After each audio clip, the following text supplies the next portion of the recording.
राधे राधे मित्रों, आप सभी का स्वागत है भक्ति ज्ञान में। और आज हम बात करने जा रहे हैं बृहस्पतिवार व्रत कथा के बारे में।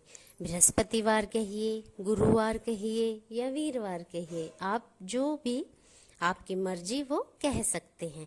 तो बृहस्पति का व्रत करने से आपके सारे मनोरथ पूर्ण होते हैं और इससे श्री हरि विष्णु विशेष खुश होते हैं और आप पर उनकी कृपा बरसती है। तो चलिए, जब भी आप गुरुवार का व्रत करें तो ये कथा अवश्य सुने। तो अब शुरू करते हैं व्रत कथा। भारतवर्ष में एक प्रतापी और दानी राजा राज्य करता था। वह नित्य यानी रोज गरीबों की और ब्राह्मणों की सहायता करता था। यह बात उसकी रानी को बिल्कुल अच्छी नहीं लगती थी। वह ना तो गरीबों को दान देती थी और ना ही भगवान का पूजन करती थी और राजा को भी दान देने से मना किया करती थी।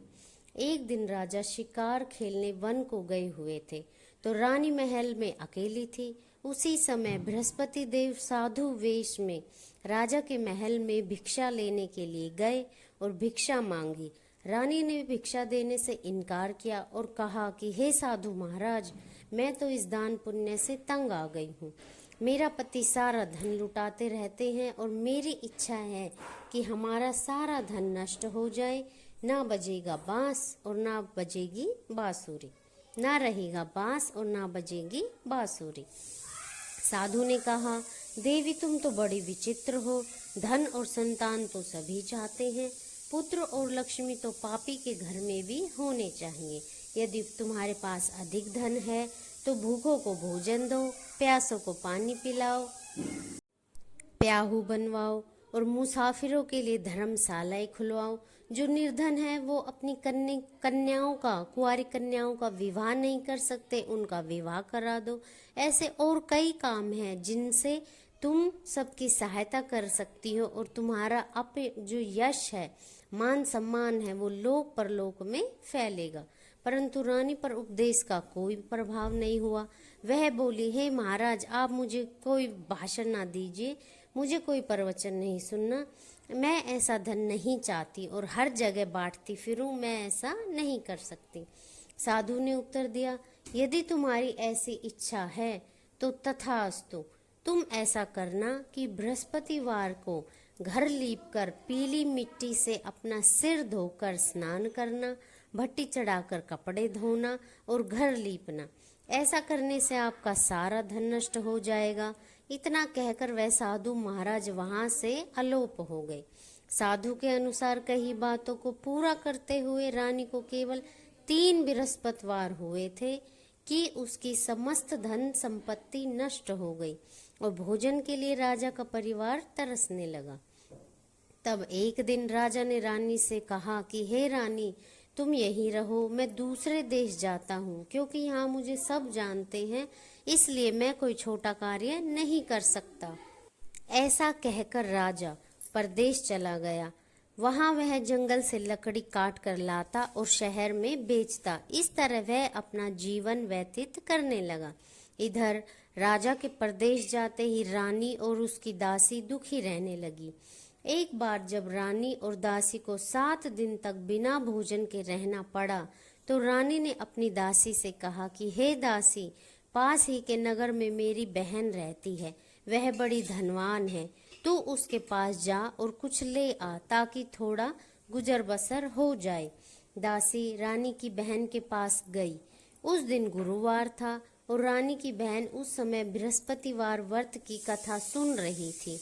दासी ने रानी की बहन को अपनी रानी का संदेश दिया, लेकिन रानी की बड़ी बहन ने ना कोई उत्तर नहीं दिया। जब दासी को रानी की बहन से कोई उत्तर नहीं मिला तो वह बहुत दुखी हुई और उसे क्रोध भी आया। दासी ने वापस आकर रानी को सारी बात बता दी। सुनकर रानी ने अपने भाग्य को कोसा। उधर रानी की बहन ने सोचा कि मेरी बहन की दासी आई थी, परंतु मैं उस समय बोली नहीं क्योंकि मैं कथा सुन रही थी। इससे वह बहुत दुखी हुई होगी।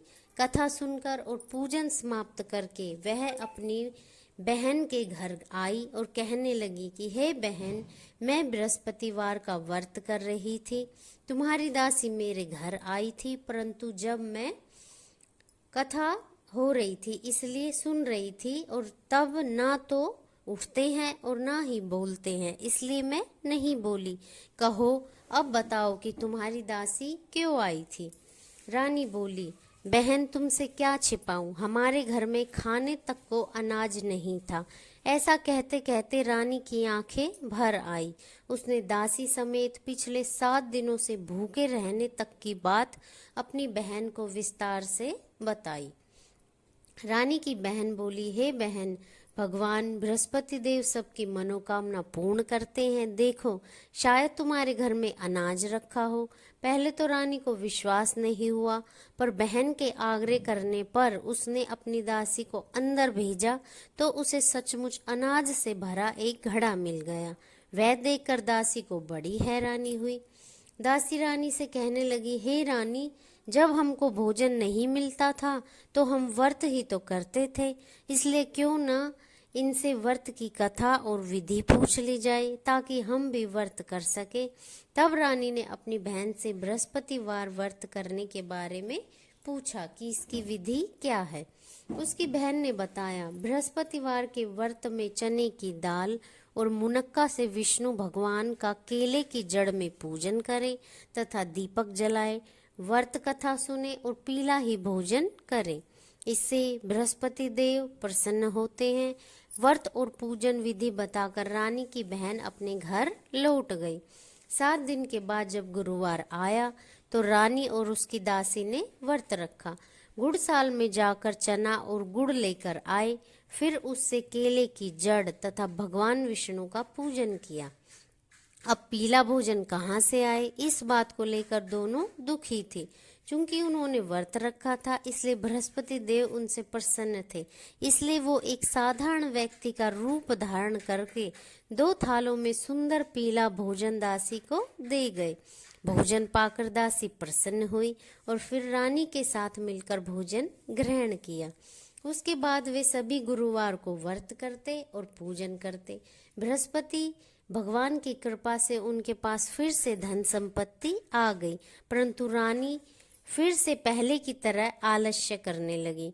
तब दासी बोली, देखो रानी, तुम पहले भी इस प्रकार आलस्य करती थी, तुम्हें धन रखने में कष्ट होता था, इस कारण सभी धन नष्ट हो गया, और जब अब भगवान बृहस्पति देव की कृपा से धन मिला है तो तुम फिर से आलस्य करने लगी।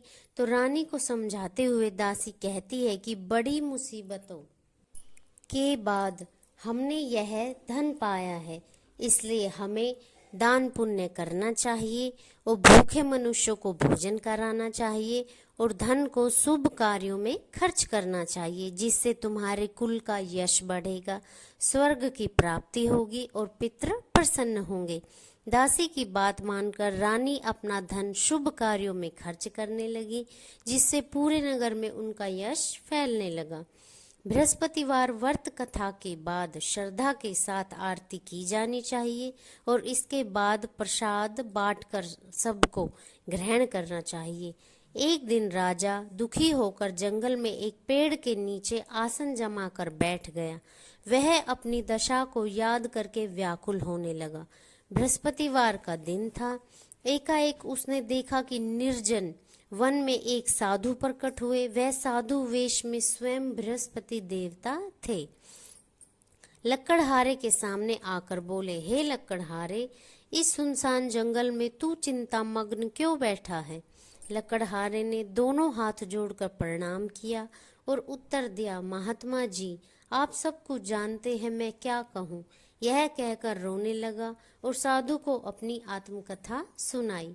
महात्मा जी ने कहा, तुम्हारी स्त्री ने बृहस्पति के दिन बृहस्पति भगवान का निरादर किया है, जिसके कारण रुष्ट होकर उन्होंने तुम्हारी यह दशा कर दी है। अब तुम चिंता को दूर करो और मेरे कहने पर चलो तो तुम्हारे सब कष्ट दूर हो जाएंगे और भगवान पहले से भी अधिक तुम्हें संपत्ति देंगे। तुम बृहस्पति के दिन कथा किया करो। 2 पैसे के चने मुनक्का लाकर उसका प्रसाद बनाओ और शुद्ध जल से लोटे में शक्कर मिलाकर अमृत तैयार करो। कथा के पश्चात अपने सारे परिवार को सुनने वाले प्रेमियों में अमृत व प्रसाद बांटकर आप भी ग्रहण करो। ऐसा करने से भगवान तुम्हारी सभी मनोकामनाएं पूर्ण करेंगे। साधु को प्रसन्न देखकर राजा बोला, हे प्रभु, मुझे लकड़ी बेचकर इतना पैसा नहीं मिलता जिससे भोजन करने के उपरांत कुछ बचा सकूं। मैंने रात्रि में अपनी रानी को व्याकुल देखा है। मेरे पास कुछ भी नहीं जिससे उसकी खबर तो मंगा सकूं, और फिर मैं कौन सी कहानी कहूं, यह मुझको कुछ भी मालूम नहीं है। साधु ने कहा, हे राजा, तुम किसी बात की चिंता मत करो। बृहस्पतिवार के दिन तुम रोजाना की तरह लकड़ियां लेकर शहर को जाओ। तुमको रोजाना से दुगना धन प्राप्त होगा, जिससे तुम भली भांति भोजन कर लोगे तथा बृहस्पति देव की पूजा का सामान भी आ जाएगा। और धन्यवाद।